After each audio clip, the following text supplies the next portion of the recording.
นทุกท่านอริยสัจสร้างสรรค์คือธรรมราชา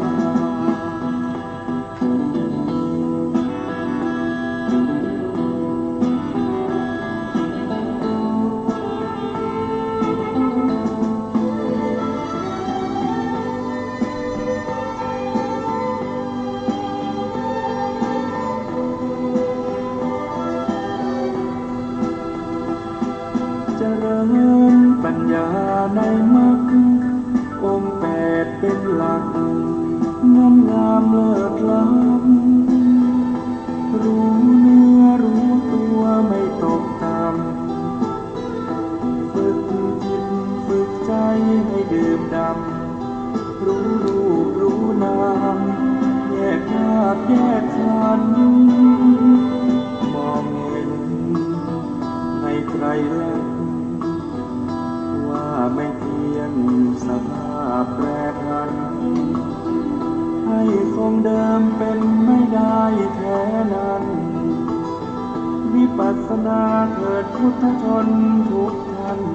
อริยสัจสร้างสรรค์คือธรรมราชาเจริญปัญญาในมรรคสังฆาธิการพระเถรานุเถระ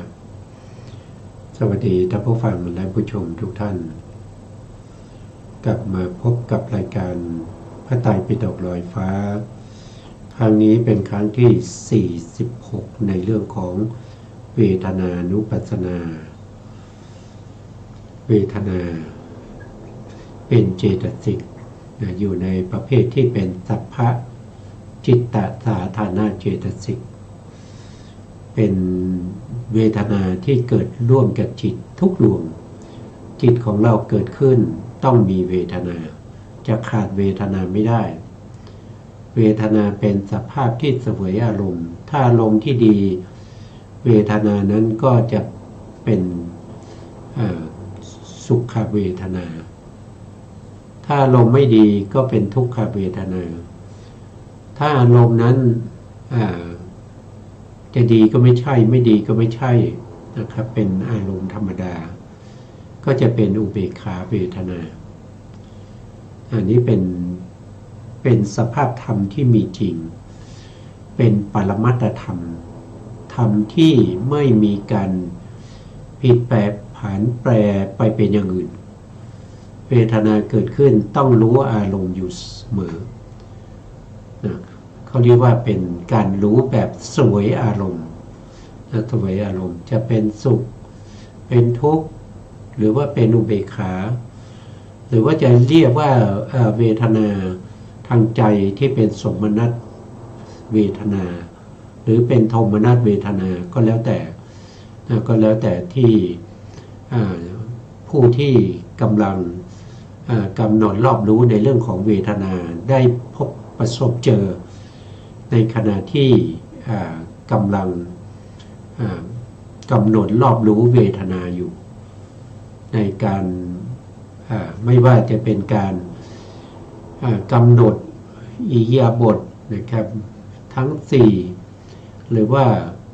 ในขณะที่หายใจเข้าหายใจออกหรือในขณะที่กำลังกำหนดในเรื่องของสัมปชัญญะถ้าเกิดเวทนานั้นมีกำลังนะครับก็จะทำใ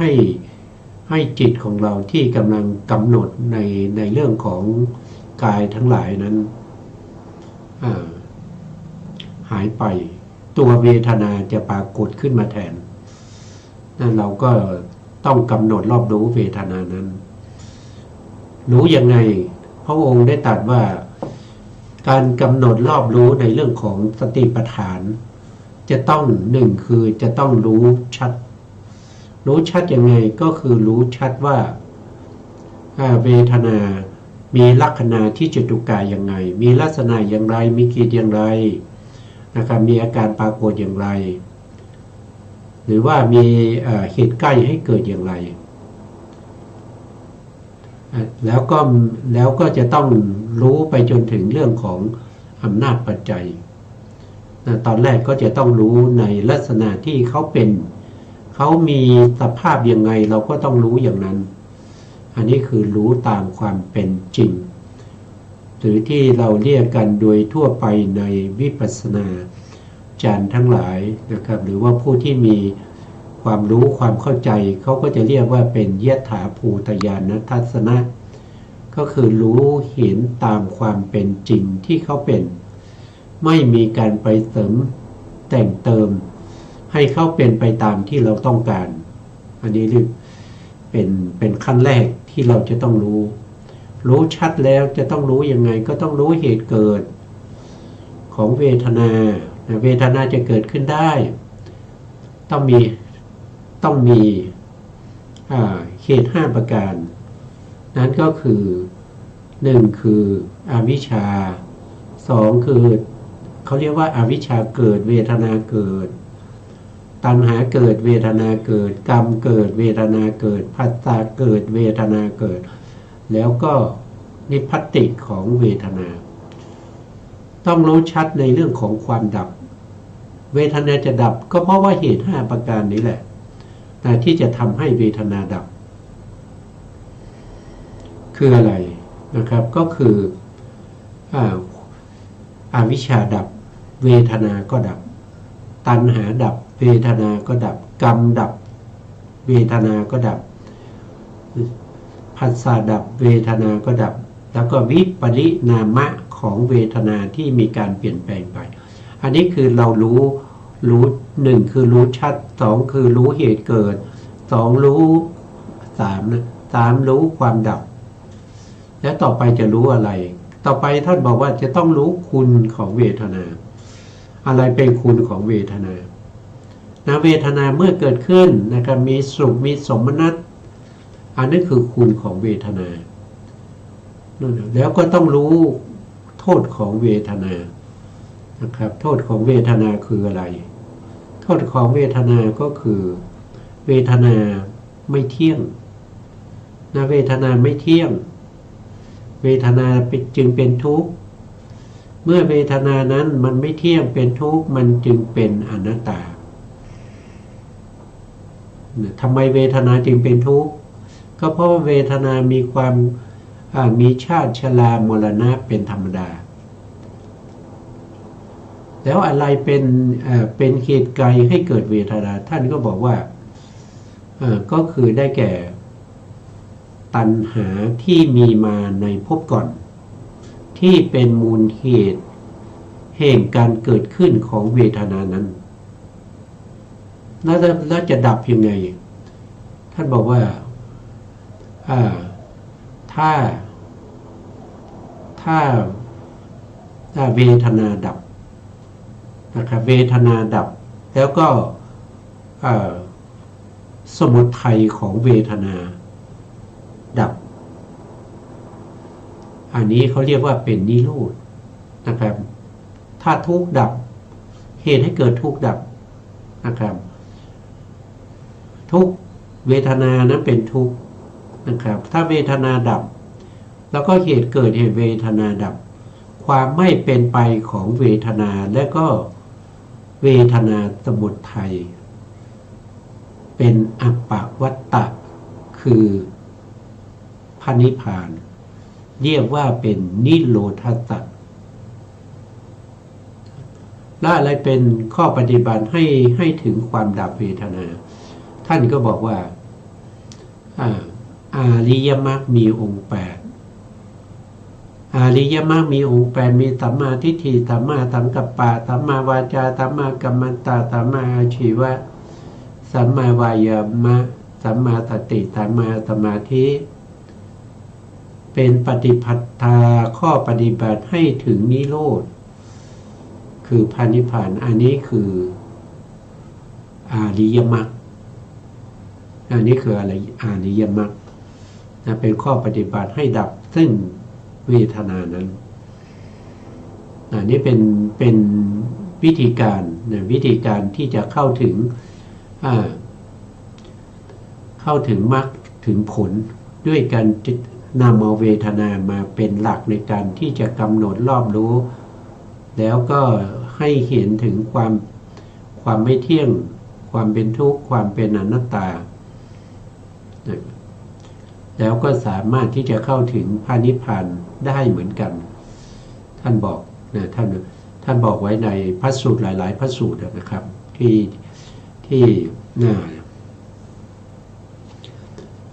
ที่เราศึกษากันมาก็มีหลายสูตรนะครับก่อนที่เราจะไปต่อในเรื่องของเวทนาที่เราค้างไว้เมื่อครั้งที่แล้วนะครับก็อยากจะขอประชาสัมพันธ์ให้ท่านผู้สนใจนะครับสนใจที่จะศึกษาในเรื่องของพระอภิธรรมนะครับตอนนี้ตั้งแต่บัดนี้เป็นต้นไปนะครับทางศูนย์ศึกษาพระไตรปิฎกวัดปั้นปิ่นนะครับเปิดรับนักศึกษาพระอภิธรรมรุ่นใหม่นะครับในภาคเรียนที่1ปีการศึกษา 2567 ก็จะเริ่มศึกษาในต้นปีนะครับประมาณกลางเดือนหรือปลายเดือนมกรานะครับท่านผู้สนใจก็สามารถที่จะติดต่อสอบถามได้ที่วัดปั้นปิงนะครับเลขที่194ถนนลาดพร้าวขี้ในตำบลศรีภูมิอำเภอเมืองจังหวัดเชียงใหม่หรือจะสอบถามที่เบอร์โทรศัพท์085 714 6608ไม่มีค่าใช้จ่ายนะครับไม่มีค่าใช้จ่ายเป็นการเรียนฟรีตลอดหลักสูตรไม่มีค่าใช้จ่ายใดๆเป็นการศึกษาแล้วก็ผู้ที่ท่านเป็นครูบาอาจารย์ท่านก็ทำเพื่อบูชาพระธรรมบูชาพระพุทธเจ้าบูชาพระธรรมคำสั่งสอนของพระพุทธองค์แล้วก็เป็นการ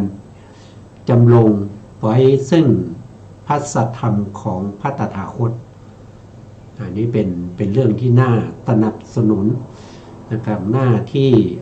ชาวพุทธนะครับอย่างให้มีความรู้ความเข้าใจเรื่องของปรมัตถธรรม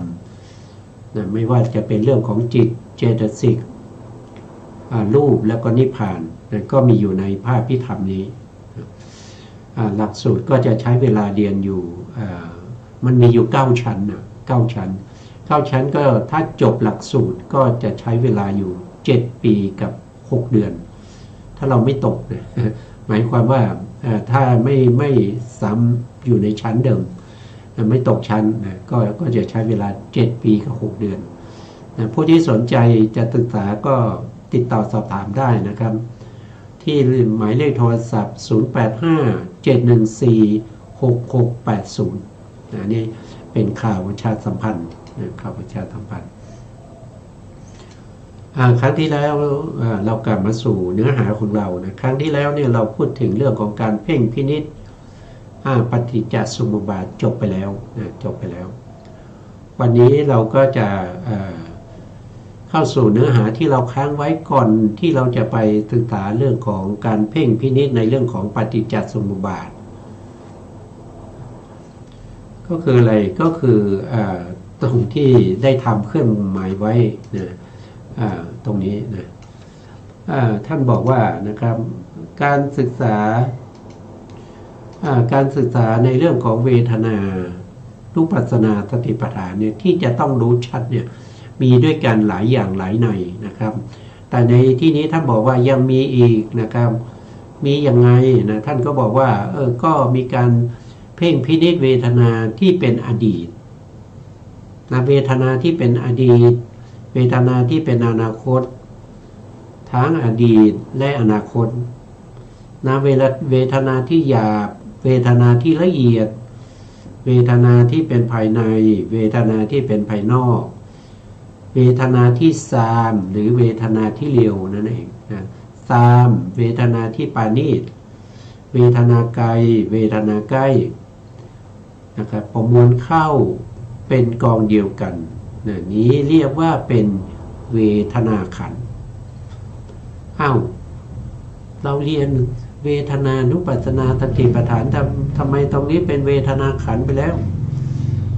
เวทนาขันธ์หรือเวทนานุปัสสนาสติปัฏฐานก็คือเวทนาขันธ์เนี่ยว่าโดย ว่าโดยตัวเวทนาแล้วก็ว่าโดยตัวองค์ประกอบของเวทนา แต่ถ้าพูดถึงเวทนานุปัสสนาเวทนานุปัสสนานั่นคือผู้ที่ปฏิบัตินะครับตามรู้เวทนาอยู่เนืองๆอนุปัสสนาอนุนี่แปลว่าตามรู้นะตามรู้ปัสสนาก็คือปัญญานะปัญญาที่รู้อะไรก็คือรู้เวทนานะครับเมื่อเขาให้เราตามรู้เวทนาอยู่เนืองๆเราก็ต้องรู้ว่าเวทนามีส่วนเกี่ยวข้องกับอะไรบ้างนะครับ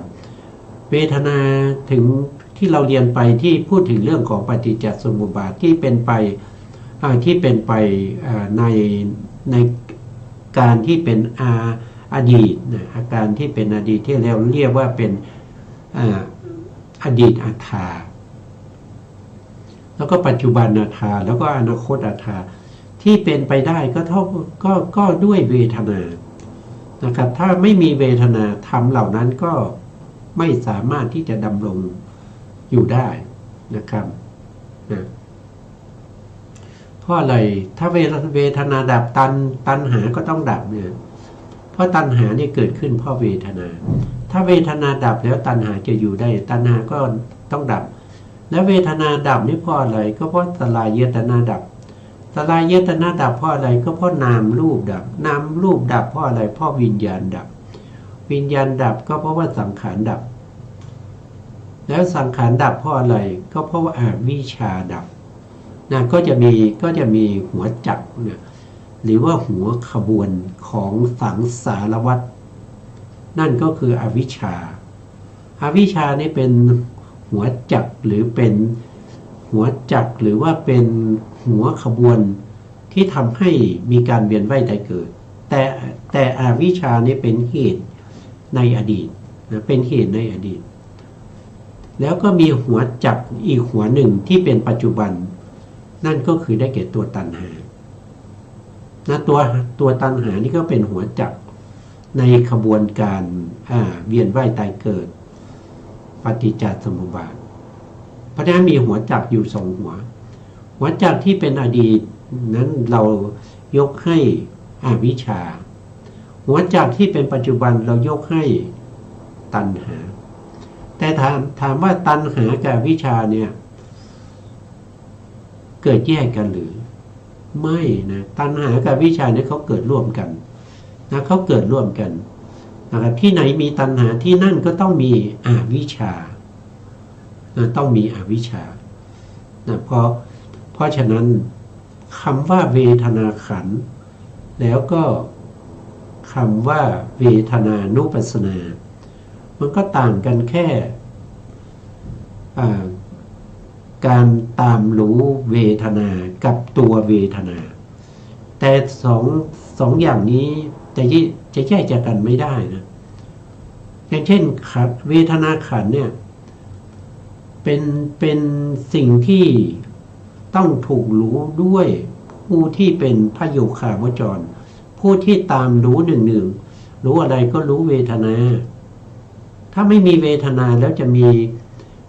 เวทนานุปัสสนาได้อย่างไรจะมีผู้ที่ตามเห็นเวทนาได้อย่างไรมันไม่ได้มันก็ต้องอาศัยซึ่งกันและกันนะครับเป็นธรรมที่ต้องอาศัยกันนะครับอาศัยกันทำไมก็อาศัยกันเพื่อเข้าถึงอริยมรรคเขาเดินทางนี้นะเพราะว่าเขามีอัธยาศัยในการเจริญเวทนาเขาเดินทางนี้เพราะถูกกับอัธยาศัยแล้วก็สัพพยะกับการปฏิบัติของแต่ละท่านแต่ท่านนี้เขามีเวทนาที่เวลาเขาเจริญเวทนาแล้วเขาบอกว่าเวทนาจะให้ความรู้สึกได้ดีแล้วก็กำหนดรู้ได้ชัดเพราะเวทนาเป็นสภาพธรรมที่มันหยาบในนามธรรมท่านว่าอย่างนั้นนะครับก็กำหนดเวทนาคำว่าเวทนาขันธ์กับเวทนาที่เป็นเวทนานุปัสสนาก็ไม่ต่างกันเพียงแต่ต่างที่ว่ามีผู้ตามรู้ตามเห็นเวทนาอยู่อะไรตามรู้ตามหาต ตามเห็นจริงๆแล้วก็คือได้แก่สตินะสติแล้วก็สมาธิปัญญานะครับประกอบกันนะประกอบกันตามรู้ตามเห็นเวทนาอยู่นั่นเองนะท่านอธิบายแล้วอาจจะยังไม่เข้าใจในเรื่องของเวทนาขันธ์นะท่านก็บอกว่าให้ไปดูในอภิธรรมนะวิพังคปกรณ์นะวิพังคปกรณ์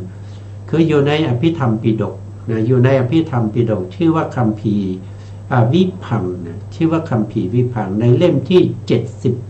77นะครับก็จะมีตั้งแต่หน้าที่4เป็นต้นไปในเรื่องของเวทนาขันธ์ในข้อธรรมข้อที่8ข้อธรรมข้อที่8นะ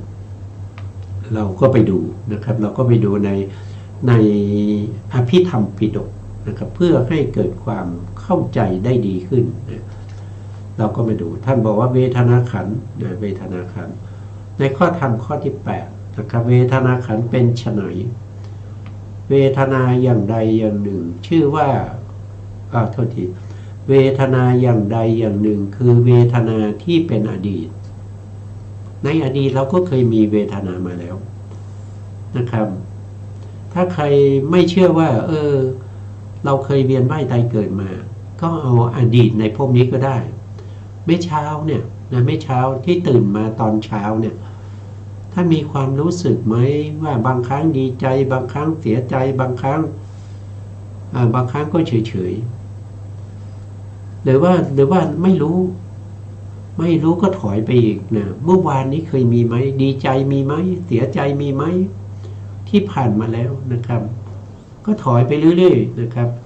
ถอยไปตั้งแต่เ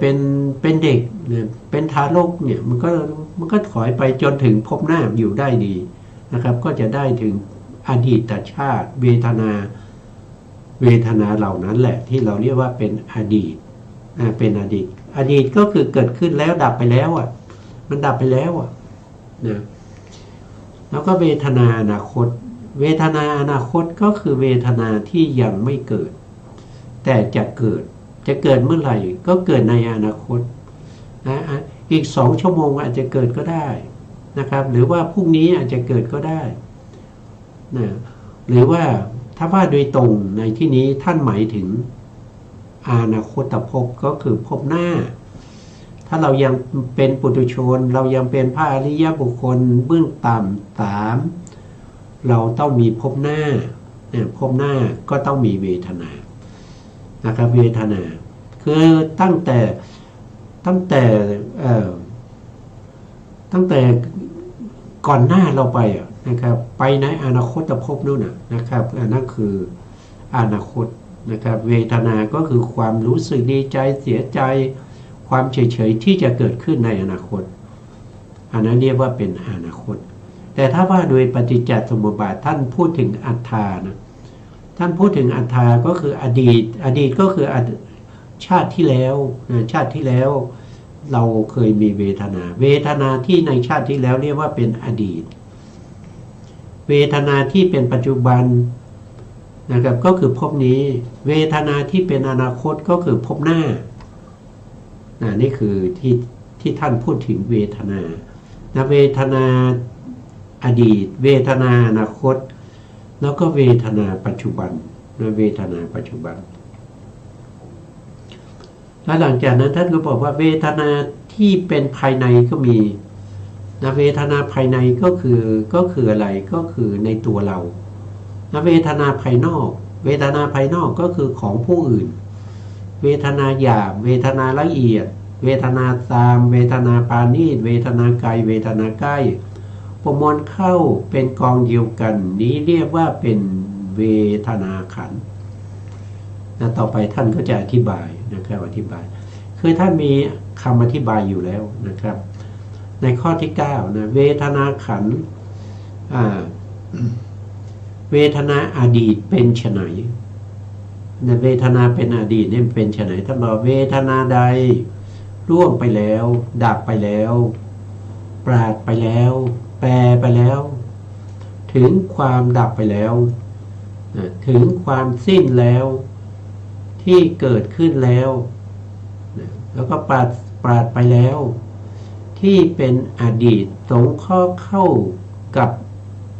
ส่วนอดีตคือที่มันดับไปแล้วนะที่มันเกิดแล้วก็ดับไปแล้วนะเป็นอดีตนะมีทั้งเวทนาที่เป็นสุขเวทนาอดีตก็เคยมีสุขเวทนาอดีตก็เคยมีทุกขเวทนาอดีตก็เคยมีอทุกขมะทุกขเวทนานี้เรียกว่าเป็นเวทนาอดีตก็คือมีอยู่3อย่างมันเกิดขึ้นแล้วก็ดับไป3อย่างก็คือสุขเวทนาเกิดขึ้นแล้วก็ดับไปแล้วทุกขเวทนาเกิดขึ้นแล้วก็ดับไปแล้วแล้วก็อทุกขมสุขเวทนาเกิดขึ้นแล้วก็ดับไปแล้วอทุกขมสุขเวทนาก็คือเวทนาที่ไม่ทุกข์ไม่สุขอันนี้แปลว่าไม่ทุกข์ไม่สุขก็คืออุเบกขานั่นเองที่เป็นอดีตนี่เป็นอดีตที่ท่านอธิบายต่อไปท่านบอกว่าเวทนาที่เป็นอนาคตเป็นไฉนเวทนาที่เป็นอนาคตก็คือเวทนาใดยังไม่เกิดยังไม่เป็นยังไม่เกิดพร้อมยังไม่บังเกิดยังไม่บังเกิดยิ่งยังไม่ปรากฏยังไม่เกิดขึ้นยังไม่เกิดขึ้นพร้อมยังไม่ตั้งขึ้นยังไม่ตั้งขึ้นพร้อมที่เป็นอนาคตสงเคราะห์เข้ากับส่วนอนาคตได้แก่สุขเวทนาทุกขเวทนาอาทุกขมะทุกขเวทนานี้เรียกว่าเป็นเวทนาอนาคตก็คือความสุขที่จะเกิดในข้างหน้าที่จะเกิดพวกนี้หรือที่จะเกิดในภพหน้านะครับทุกขเวทนาความเศร้าโศกเสียใจที่จะเกิดขึ้นในข้างหน้าแต่ตอนนี้ยังไม่เกิดจะเกิดพวกนี้มะรืนนี้หรือว่าเดือนหน้าหรือว่าปีหน้าหรือว่าชาติหน้าอย่างนี้เราเรียกว่าเป็นเวทนาที่เป็นอนาคตอทุกขมสุขเวทนาก็คืออุเบกขาอุเบกขาที่จะเกิดตอนนี้ยังไม่เกิดแต่จะเกิดแน่นอนถ้าเรายังเป็นปุถุชนนะครับอันนี้เรียกว่าเป็นเวทนาในอนาคตเวทนาปัจจุบันเป็นไฉนเวทนาใดเกิดแล้วเป็นแล้วเกิดพร้อมแล้วบางเกิดแล้วบางเกิดยิ่งแล้วปรากฏแล้วเกิดขึ้นแล้วเกิดขึ้นพร้อมแล้วตั้งขึ้นแล้วตั้งขึ้นพร้อมแล้วที่เป็นปัจจุบันสงเคราะห์เข้าในส่วนปัจจุบันได้แก่สุขเวทนาทุกขเวทนาอาทุกขมะสุขเวทนานี้เรียกว่าเวทนาปัจจุบันก็คือเวทนาที่กำลังเกิดแต่ที่กำลังเกิดคำว่ากำลังเกิดเนี่ยนะคำว่าขณะเนี่ยคือกำลังเกิดเนี่ยนะถ้าว่าโดยขนาดว่าโดยการเนี่ยมันในพระพุทธศาสนามีอยู่4อย่างนะครับมี4อย่างที่ว่าปัจจุบันนการเนี่ยเวทนาที่เป็นปัจจุบันนการในที่นี้ถ้าว่าโดยกับผู้ที่ติดตามเฝ้าดูเวทนานั้นหรือว่าตามกำหนดรอบรู้พิจารณาเวทนานั้นเขาไม่สามารถพิจารณาเวทนาที่กำลังเกิดได้นะแต่เขาจะพิจารณาเวทนาที่ดับไปแล้วดับไปหมายความว่ายังไงดับไปเนี่ยเพิ่งดับไปเขาเรียกว่าเป็นว่าโดยขณะเนี่ยเป็นสันตติขณะเป็นสันตติขณะเพราะว่าไม่มีใครที่จะสามารถตามรู้เวทนาในขณะนั้นได้เพราะว่าวิถีจิตที่เกิดขึ้นในแต่ละขณะนี้เขาจะรับอารมณ์เดียววิถีจิตที่เกิดขึ้นมากำลังรับความสุขอยู่จะไม่สามารถที่จะเห็นตัวเองได้เพราะตัวเองเป็นเวทนากำลังเสวยความสุขในอารมณ์ที่ดีอยู่แล้วจะมาเห็นตัวเองได้ยังไงมันไม่ได้นะเพราะนั้นวิถีจิตนี้จะต้องผ่านไปแล้วก็ดับไปแล้วจะมีวิถีจิตใหม่เกิดขึ้นเพื่อรู้เวทนาที่เพิ่งดับไป อย่างนี้แหละเขาเรียกว่าเป็นสันตติขณะสันตติขณะก็ยังถือว่าเป็นปัจจุบันนะถือว่าเป็นปัจจุบันนะถึงจะดับไปแล้วแต่เพิ่งดับไปเนี่ยเป็นสันตติขณะนะไม่ใช่อนุขณะถ้าเป็นอนุขณะเนี่ยมันตามรู้ไม่ได้มันตามรู้ไม่ได้นะครับในขณะที่เวทนาเกิดในวิถีจิตเนี่ยเขากำลังเสวยอารมณ์แล้วเขามีความสุขกำลังมีความสุขกับอารมณ์นั้นนะมีอะไรเป็นอารมณ์มีอะไรเป็นอารมณ์ก็มีโดยทั่วไปเราต้องเข้าใจก่อนว่าการเจริญสติปัฏฐานเนี่ยตัวที่เจริญตัวที่จะรอบรู้ในเรื่องของกายานุปัสสนาเวทนานุปัสสนาจิตานุปัสสนาธรรมานุปัสสนานั้นคือท่านหมายถึงตัวปัญญานะตัวปัญญาเกิดที่ไหนเกิดในชวนาจิตนะเกิดในชวนาจิตแล้วก็วิถีจิตที่จะตามรู้เวทนาเหล่านี้จะต้องเป็นมโนทวารวิถีไม่ใช่ปัญจทวารวิถีปัญจทวารวิถีเขามีอารมณ์ของเขาเช่นมีรูปารมณ์คือสีต่างๆมีตถารมณ์คือเสียงต่างๆมีคันธารมณ์คือกลิ่นต่างๆมีรสารมณ์คือรสต่างๆมีโผฏฐัพพารมณ์คือปัทวีเตโชวายุเข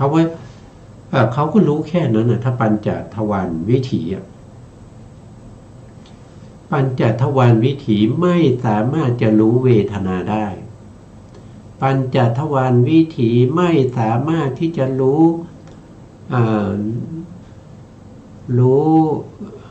อะไรรู้ในเรื่องของ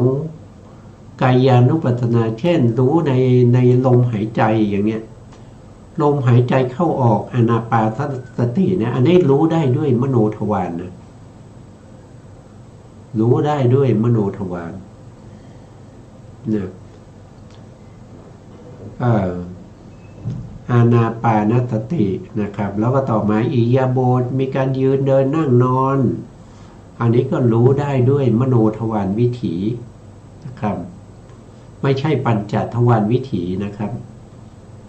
แล้วต่อมาก็จะเป็น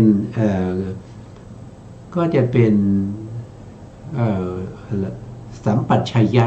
สัมปชัญญะปัพพะก็คือกำหนดรอบรู้ในอิริยาบถย่อยๆนะครับมีการแลการเหลียวการไปการมาการคู่การเหยียดการสนไตเสื้อผ้าห่มจีวรการทรงบาตรนะครับการจับสิ่งของต่างๆนะครับทั้งหลายมีการกินการดื่มการเคี้ยวการลิ้มทั้งหลายเหล่านั้นต้องตามรู้ด้วยปัญญาที่ในมโนทวารวิถีไม่ใช่ปัญจทวารวิถีเพราะปัญจทวารวิถีไม่สามารถที่จะรู้กายได้นะครับเขารู้เฉพาะปัญจารมณ์ที่เป็นปัจจุบันนะที่เป็นปัจจุบันนะเพราะฉะนั้นเวลาที่กำหนดรอบรู้สันตติขณะนั้นนะครับเขาต้องเจริญมโนทวารวิถีแต่มโนทวารวิถีนั้นตัวที่ตามรอบรู้นั้นเขายกให้ปัญญาจึงรู้แจ้งนะครับปัญญารู้แจ้งถ้าพูดถึงความรู้ในเรื่องนามธรรมเนี่ยท่านยกให้3อย่างหนึ่งก็คือท่านยกให้ตัวสัญญาก็เป็นตัวรู้สัญญานี่รู้จำนะรู้จำแล้วก็ทำเครื่องหมายให้จำได้จะไม่ถ้าว่าไปก็คือจำสีได้จำเสียงได้เอาไหมจำสีได้จำเสียงได้จำกลิ่นได้จำรสได้จำโผฏฐัพพะแล้วก็จำธรรมารมณ์บางอย่างได้นะจำได้เขามีหน้าที่แค่นี้ ต่อมาอันที่สองที่เป็นตัวรู้เขาเรียกว่าวิญญาณวิญญาณก็คือจิตนะครับจิตเป็นประธานในการรู้นะครับจิตเนี่ยก็จะรู้มากกว่าสัญญาคือเขาจะรู้สีนะรู้เสียงรู้กลิ่นรู้รสรู้สัมผัสรู้ธรรมารมณ์แล้วเขายังสามารถที่จะรู้ถึงความเป็นอนิจจังทุกขังอนัตตาด้วยแต่ไม่สามารถที่จะแทงตลอดในเรื่องของมรรคผลนิพพานนะครับตัวรู้ตัวที่สามนั่นก็คือได้แก่ปัญญาปัญญานี้จะเป็นตัวรู้ที่เรียกว่ารู้พิเศษไปกว่าสัญญาแล้วก็วิญญาณรู้พิเศษยังไงเขารู้อารมณ์ได้ทั้งหมดไม่ว่าจะเป็นสีเป็นเสียงเป็นกลิ่นเป็นรสนะครับเป็นสัมผัสธรรมารมณ์ทั้งหลายธรรมารมณ์ทั้งหลายทั้งหมดทั้งมวลนะครับรู้ไปจนถึงความเป็นอนิจจังทุกขังอนัตตาแทงตลอดไปจนถึงมรรคผลด้วยอันนั้นคือตัวปัญญาเป็นเจตสิกปัญญาเป็นเจตสิกเป็นเจตสิกที่เป็นโสเขาเรียกว่าเป็นโสภณะเจตสิกนะครับส่วนสัญญานั้นเขาเป็นเจตสิกเหมือนกันแต่เขาเป็นเจตสิกประเภทที่เป็นสัพพจิตตสาธารณะเจตสิกเกิดร่วมกับจิตทุกดวงนะเขาก็รู้แต่เขารู้จำกัดวิญญาณก็รู้มากกว่าสัญญาแต่รู้ไม่เท่าปัญญาอันนี้คือตัวรู้เหล่านี้แหละนะครับที่ต้องใช้ในการเจริญวิปัสสนานะครับใหม่ๆอาจจะรู้ด้วยสัญญานะครับสัญญาวิญญาณนะครับต่อไปเมื่อบารมีมากขึ้นก็อินทรีย์แก่กล้าปัญญาก็จะเป็นผู้ที่รู้และแทงตลอด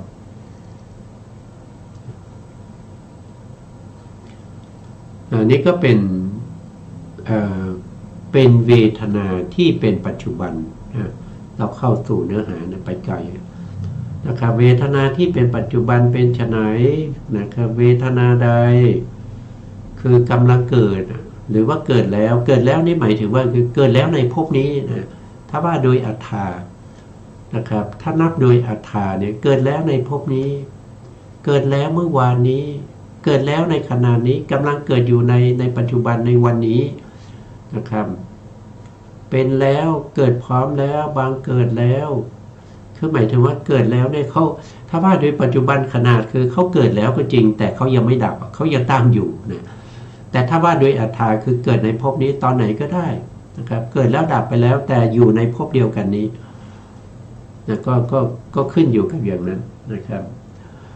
บางเกิดแล้วบางเกิดยิ่งแล้วปรากฏแล้วเกิดขึ้นแล้วเกิดขึ้นพร้อมแล้วตั้งขึ้นแล้วตั้งขึ้นพร้อมแล้วที่เป็นปัจจุบันสงเคราะห์เข้าในส่วนปัจจุบันได้แก่สุขเวทนาทุกขเวทนาทุกขมสุขเวทนาที่เรียกว่าเวทนาปัจจุบันเวทนาปัจจุบันเพราะฉะนั้นเราสงเคราะห์ปัจจุบันก็คือสงเคราะห์เป็นชาติเลยก็คือชาติปัจจุบันนี้ชาติปัจจุบันนี้นะครับเพราะเราศึกษาปฏิจจสมุปบาทมาแล้วก็ปฏิจจสมุปบาทเป็นธรรมที่เป็นธรรมที่เวียนว่ายตายเกิดนะครับเราก็ยึดถือเพ่งพินิจในปฏิจจสมุปบาทนั้นนะต่อไปเวทนาภายในเวทนาภายในเป็นไฉนเวทนาใดของสัตว์นั้นๆเองซึ่งมีอยู่ในตนเฉพาะตนเกิดในตนเฉพาะบุคคลอันกรรมที่สัมปยุตด้วยตัณหาทิฏฐิยึดของได้แก่ทุกขเวทนาทุกขเวทนาทุกขมสุขเวทนานี้เรียกว่าเวทนาภายใน ก็คือท่านบอกว่าอันตัณหาที่สัมปยุตด้วยตัณหาทิฏฐิยึดของก็คือหมายถึงว่าเวทนาที่เกิดจากกรรมนั่นเองเวทนาเกิดจากกรรมนั่นก็แสดงว่าเวทนาต้องเกิดกับสัตว์ทั้งหลายเวทนาจะไปเกิดกับต้นไม้ใบหญ้าจะไปเกิดกับศาลาวิหารแม่น้ำลำคลองอย่างนี้ไม่อันนั้นมันไม่มีเขาไม่ได้หมายถึงตรงนั้นแต่เขาหมายถึงเวทนาที่อยู่ในภายในสัตว์นี้มันเป็นอะไรเป็นโวหารนะเป็นโวหารแต่ถ้าว่าโดยปรมัตถ์แล้วมันไม่มีนะไม่มีมันมีอะไรก็คือมันมีรูปกับนามนะครับที่มาประกอบกันด้วยเหตุด้วยปัจจัยแล้วก็เวทนาที่อาศัยอยู่ในสัมปยุตด้วยจิตเวทนาสัมปยุตด้วยจิตแล้วก็อาศัยอยู่ในถ้าว่าโดยวัตถุก็คือเกิดขึ้นทางตานะเวทนานั้นก็อยู่ในตาอยู่ทางหูทางจมูกทางลิ้นทางกายแล้วก็ทางมโนก็คือถ้าว่าโดยวัตถุก็คือเกิดอยู่ในหาทายวัตถุนะเกิดอยู่ในหาทายวัตถุพูดตรงๆว่าเวทนาภายในคือเวทนาที่อยู่ในเรานี่แหละนะอยู่ในเราเนี่ยไม่ใช่เวทนาของคนใดคนหนึ่งแต่เป็นเวทนาของเราในที่นี้เป็นโวหารนะครับไม่ใช่มีตัวตนจริงๆนะครับตัวตนจริงๆไม่มีนะไม่มีนะเราถ้าเห็นเรามีนั่นก็เป็นมิจฉาทิฏฐินะเป็นเขาเรียกว่าเป็นสักกายทิฏฐินะเพราะฉะนั้นเราศึกษาพระธรรมคำสั่งสอนของพระเจ้าเราก็พยายามที่จะกันเอาตัวทิฏฐิเนี่ยไม่ให้เข้ามายึดถือนะไม่ให้เข้ามายึดถือทำความรู้สึกเหมือนกับว่าเป็นเราจริงๆนะมันไม่ใช่อย่างนั้นนะมันเป็นแต่สภาวะธรรมที่มีเหตุมีปัจจัยประกอบกันเกิดขึ้นเท่านั้นเองได้แก่สุขเวทนาได้แก่ทุกขเวทนาหรืออทุกขมสุขเวทนาอันนี้เรียกว่าเป็นเวทนาภายในก็คือเกิดขึ้นอยู่ในตัวเรานะครับต่อไปก็คือเวทนาภายนอกนะครับเวทนาภายนอกเป็นไฉนเวทนาใดของสัตว์เราของสัตว์อื่นนะครับเวทนาใดของสัตว์อื่นของบุคคลอื่นนั้นซึ่งมีในตนเฉพาะตนนี่ก็เฉพาะตนก็คือมีในตัวเขาเฉพาะในตัวเขานะครับเกิดในตนนะครับมีเฉพาะบุคคลอันกรรมที่สัมปยุตด้วยตัณหาทิฏฐิยึดของอันนี้เขาก็เกิดจากกรรมเหมือนกันใช่ไหมครับเขาก็มีอะไรมีกรรมนะครับแล้วก็ประชุมรวมกันด้วยรูปและนามนะเขามาจากไหนเขาก็มาจากกรรมของเขาแล้วเขามีเวทนาไหมก็มีเพราะว่าเขามีรูปและนามอันนี้คือเวทนาภายนอกไหนภายนอกจากตัวเราภายในคืออะไรก็คือภายในเราภายนอกตัวเราก็เรียกว่าเป็นเวทนาภายนอกแล้วต่อไปนะครับเวทนาหยาบเวทนาละเอียดเป็นไฉนอันนี้ท่านพูดถึงทั้งหยาบแล้วก็ละเอียดเลย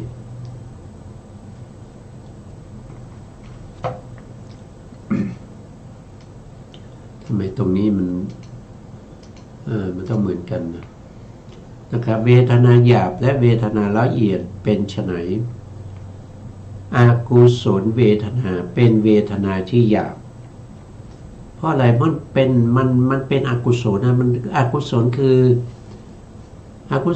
อธรรมที่มีโทษให้ผลเป็นความสุขแล้วก็เวทนาที่เกิดร่วมกับอกุศลและจิตนั้นที่มันมีโทษให้ผลเป็นความสุขเวทนาแล้วเราจึงเรียกว่าเป็นเวทนาที่หยาบกุศลเวทนาและอัพยากตะเวทนาเป็นเวทนาที่ละเอียดกุศลเป็นธรรมที่ไม่มีโทษให้ผลเป็นความสุขและกุศลเป็นธรรมที่ฉลาดด้วย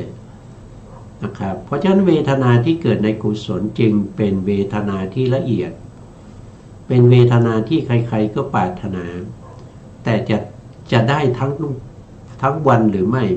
ก็ขึ้นอยู่กับแต่ละบุคคลเพราะว่าแต่ละบุคคลมีอัธยาศัยที่แตกต่างกันไปบางคนก็อาจจะมีแต่ละวันอาจจะมีกุศลจิตมากกว่าอกุศลแต่โดยทั่วไปแล้วอกุศลจิตมันมากกว่ากุศลนะเวทนาที่อยู่ในกุศลจิตแล้วก็เวทนาที่อยู่ในอพยากตธรรมนั้นเป็นเวทนาที่ละเอียดอพยากตธรรมคืออะไรอพยากตธรรมก็คือได้แก่ธรรมที่ไม่ใช่กุศลธรรมที่ไม่ใช่อกุศลแต่เป็นธรรมอื่นที่ยังมีอยู่นะครับในที่นี้ว่าโดยเวทนาก็คือได้แก่ธรรมที่เรียกว่าเป็นเวทนาที่อยู่ในวิปากจิตวิปากจิตนี่เป็นผลของกุศลและอกุศลแต่ตัวเขานั้นไม่ได้เป็นกุศลและอกุศลตัวเขาเป็นผลของกุศลและอกุศลจึงไม่ใช่กุศลและอกุศลจึงจัดเป็นอพยากตะเวทนาที่อยู่ในนั้นก็ถือว่าเป็นเวทนาที่ละเอียดเพราะว่าเวทนาที่เป็นอพยากตะนี่มันไม่มีอกุศลนะแล้วมันก็ไม่มีกุศลด้วยแต่มันเป็นธรรมที่เป็นผลของกุศลและอกุศลคือมันสุขแล้วมันสุขงอมแล้วนะครับมันไม่ส่งผลอีกมันไม่ทำให้บุคคลใดคนหนึ่งต้องไปรับความทุกข์ในโอกาสข้างหน้ามันสิ้นสุดแล้วมันเกิดขึ้นแล้วมันก็ดับไปอันนั้นเรียกว่าเป็นอพยากตะไม่มีผลใดๆอีกต่อไปแล้วในขณะที่เขาเกิดขึ้นเขาก็ไม่ได้เป็นอกุศลเพราะฉะนั้นเขาก็ไม่ได้เป็นทุกข์นะเขาก็ไม่ได้เป็นทุกข์ก็ถือว่าเป็นเวทนาที่ละเอียดต่อไปนะครับกุศลเวทนาและอกุศลเวทนาเป็นเวทนาที่หยาบกุศลและอกุศลเนี่ยมันยังมีผลใช่ไหมมันยังมีผลต่อไปมันยังให้ผลต่อไปในโอกาสข้างหน้าท่านถือว่ามันหยาบถ้าเอาไปเปรียบเทียบกับอพยากตะเวทนาในอพยากตะนี่เป็นเวทนาที่มันสุกงอมแล้วมันจบแล้วมันไม่มีผลแล้วนะมันเกิดขึ้นแล้วมันดับไปแล้วก็จบแล้วเพราะฉะนั้นเวทนาที่อยู่ในอพยากตะท่านจึงเรียกว่าเป็นเวทนาที่ละเอียด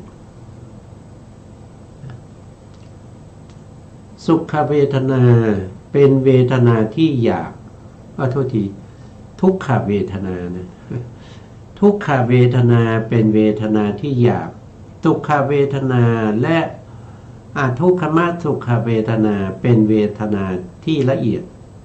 นะท่านเอามาเปรียบเทียบกันระหว่างทุกข์กับสุขนะว่าอันไหนที่มันจะดีกว่านะครับท่านก็บอกว่าสุขมันก็ย่อมดีกว่านะใครๆไม่ปรารถนาทุกขเวทนาทุกคนก็ปรารถนาสุขเวทนาด้วยกันทั้งหมดแล้วก็แล้วก็ยังมีอทุกขมสุขเวทนาอทุกขมสุขเวทนาก็คือเวทนาที่เป็นอุเบกขาเป็นเวทนาที่เฉยๆเมื่อไปเทียบกับทุกขเวทนาเขาให้เราเลือกนะครับคุณจะเลือกเอาทุกข์หรือว่าคุณจะเลือกเอาไม่ทุกข์เฉยๆแล้วก็ไม่สุขนะก็ต้องเลือกเอาที่มันไม่ทุกข์นั่นแหละถึงแม้ว่ามันไม่สุขก็ตามเราก็เลือกเอาที่มันไม่ทุกข์นะครับใครจะไปเลือกในส่วนที่มันทุกข์อันนี้เขาเรียกว่าสุขเวทนาและทุกขมสุขเวทนาเป็นเวทนาที่ละเอียดสุขเวทนาและทุกขเวทนาเป็นเวทนาที่หยาบทุกขมสุขเวทนาเป็นเวทนาที่ละเอียดนี่เป็นธรรมที่คือเราปรารถนาความเจริญเราปรารถนาความหลุดพ้นเราจึงจำเป็นที่จะต้องรู้ถ้าเราไม่รู้เวทนาเหล่านี้เราก็ไม่รู้ขันธ์ อะไรขันล่ะก็เวทนาขันไงเราไม่รู้ชัดในเวทนาขันนะเราไม่รู้ชัดในเรื่องของเวทนานะครับแล้วมีคนมาแต่งตั้งให้คุณเป็นโสดาบันเป็นพระอรหันต์นะคุณจะภูมิใจหรือเปล่าในเมื่อคุณยังไม่รู้เลยเวทนาขันมันเป็นยังไงนะครับแล้วคุณได้แต่งตั้งเป็นพระอรหันต์แล้วเนี่ยคุณจะยอมรับได้ไหมมันไม่มีใครที่จะยอมรับเนี่ยเพราะว่ามันขัดแย้งกันถ้าเป็นพระอรหันต์ต้องรู้ชัดในสิ่งเหล่านี้แต่เราไม่รู้แล้วได้รับแต่งตั้งมันไม่ใช่มันเป็นมันไม่ใช่ศาสนาของพระสัมมาสัมพุทธเจ้าแล้วแบบนั้นนะมันเป็นศาสนาของผู้แต่งตั้งใครแต่งตั้งให้ก็เป็นศาสนาของคนนั้นนะครับเวทนาของผู้ที่เข้าสมาบัติเป็นเวทนาผู้ที่ไม่เข้าสมาบัตินะทุกทีเวทนาของผู้ที่ไม่เข้าสมาบัติเป็นเวทนาหยาบเวทนาของผู้เข้าสมาบัติเป็นเวทนาที่ละเอียดอันนี้ก็คือหมายถึงว่าผู้ที่เขาได้ฌานเวลาที่เขาเข้าฌานเรียกว่าเป็นฌานสมาบัติหรือว่าเวลาที่เขาเข้าพระสมาบัตินะสมาบัติมีสองอย่างนะมีฌานสมาบัติเป็นฝ่ายโลกิยะเป็นฌานโลกิยะกับพระสมาบัติเป็นฝ่ายโลกุตระนะครับเป็นพระสมาบัติผู้ที่เข้าฌานได้เข้าอยู่ในฌานเวทนาที่เกิดขึ้นเรียกว่าเวทนาที่ละเอียดนะครับถ้าออกจากฌานมีเวทนาก็เป็นเวทนาที่หยาบหรือว่าบุคคลที่ไม่สามารถจะได้สมาธิเข้าฌานก็ไม่ได้นะครับอันนั้นเป็นเวทนาที่หยาบนะถึงแม้ว่าเขามีความสุขนะความสุขในการได้เห็นรูปที่ดีๆได้ยินเสียงที่ไพเราะได้กลิ่นดีๆได้รสดีๆได้ถูกต้องสัมผัสดีๆนึกคิดถึงอารมณ์ที่ดีๆแล้วก็มีสุขเวทนาแต่เมื่อเอาสุขเวทนาของเขาเนี่ยไปเทียบกับบุคคลที่เข้าสมาบัติเนี่ยเข้าฌานสมาบัติเวทนาของบุคคลที่ไม่ได้ฌานนั้นเป็นเวทนาที่หยาบเพราะว่าจะเทียบกับผู้ที่อยู่ในผู้ที่ได้ฌานแล้วก็เข้าสมาบัตินั้นไม่ได้ความสุขมันแตกต่างกันความสุขในกามกับความสุขในความเป็นพรหมมันต่างกันมันไม่เหมือนกันนะมันไม่เหมือนกันถึงแม้จะมีความสุขในกามสุขแต่ก็ไม่ถึงเสี้ยวที่16ของผู้เข้าฌานนะอันนี้เพราะฉะนั้นผู้ที่ไม่เข้าสมาบัติจึงเป็นเวทนาที่หยาบผู้ที่เข้าสมาบัติจึงเป็นเวทนาที่ละเอียดเวทนาที่เป็นอารมณ์ของอาสวะเป็นเวทนาที่หยาบอาสวะก็คือเครื่องหมักดองเหมือนสุราที่หมักดองไว้นานๆหรือเป็นเครื่องไหลไปไหนไหลไปในนรกเปรตอสุรกายเวทนาเหล่านั้นเป็นเวทนาที่หยาบเวทนาที่ไม่เป็นอารมณ์ของอาสวะเป็นเวทนาที่ละเอียดเวทนาที่ไม่เป็นอารมณ์ของอาสวะได้แก่อะไรได้แก่โลกุตระนะครับเวทนาในโลกุตระเพราะอาสวะเนี่ยสามารถที่จะหน่วงเอาเวทนาที่เป็นในฌานก็ได้ในฌานสมาบัติในฌานทั้งหลายก็ได้แต่เขาต้องเคยได้ฌานมาก่อนนะครับเพราะฉะนั้นแต่เราพูดถึงในเรื่องของสติปัฏฐานนี่เราไม่ได้นำเอาโลกุตระจิตมาเป็นอารมณ์เพราะมันเอามาเป็นอารมณ์ไม่ได้เพราะโลกุตระจิตมันเป็นธรรมที่สิ้นภพสิ้นชาติไปแล้วเพราะฉะนั้นเราเจริญเวทนานุปัสสนาก่อนที่เราจะได้มรรคได้ผลนั้นเราต้องหมายถึงเวทนาที่อยู่ในไหนอยู่ในโลกิยธรรมนะครับหรือพึงทราบเวทนา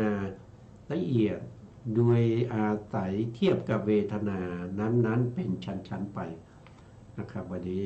เราก็ไว้แค่นี้ก่อนนะครับเพราะว่าเวลาเราหมดแล้วนะครับเราก็ต้องคืนเวลาให้ทางสถานีนะครับ สุดท้ายนี้นะครับก็ขอกราบขอบพระคุณ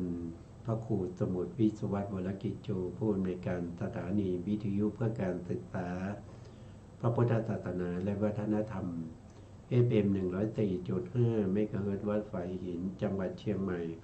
ได้ขอกราบขอบพระคุณพระครูปริยัติยานุศาสตร์ขอบคุณท่านผู้ฟังและผู้ชมทุกท่านนะครับที่ให้เกียรติติดตามในรายการพระไตรปิฎกลอยฟ้าพบกันใหม่ในครั้งต่อไปครับวันนี้ลาไปก่อนครับสวัสดีครับ